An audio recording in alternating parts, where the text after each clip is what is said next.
ഒരു വലിയ chicken piece എടുത്തിട്ടുണ്ട്. എല്ലുള്ള ചിക്കൻ പീസ് തന്നെയാണ്. ഒരു തവയിലേക്ക് കുറച്ച് എണ്ണ ഒഴിച്ചു കൊടുത്തിട്ട് അത് തിരിച്ചും മറിച്ചു വിട്ടിട്ട് ഫ്രൈ ആക്കി എടുക്കണം.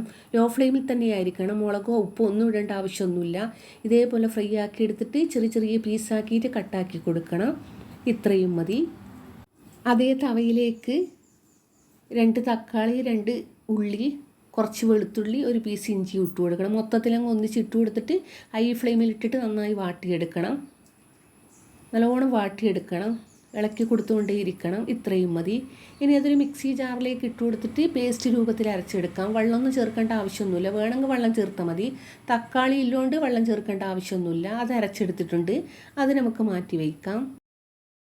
ഇനി അതേ തവയിലേക്ക് കുറച്ച് എണ്ണ ഒഴിച്ച് കൊടുത്തിട്ട് ഗരം മസാല ഐറ്റംസ് ഇല്ലേ, ബേ ലീഫ്, കറുവാപ്പട്ട, ഗ്രാമ്പു, അതെല്ലാം ഒന്ന് ഇട്ട് കൊടുക്കണം. അതൊന്ന് മൂത്ത് വന്നാൽ അതിലേക്ക് 2-3 ചുവന്ന മുളകും കുറച്ച് കറിവേപ്പിലും ഇട്ട് കൊടുത്തിട്ട് വഴറ്റിയെടുക്കണം.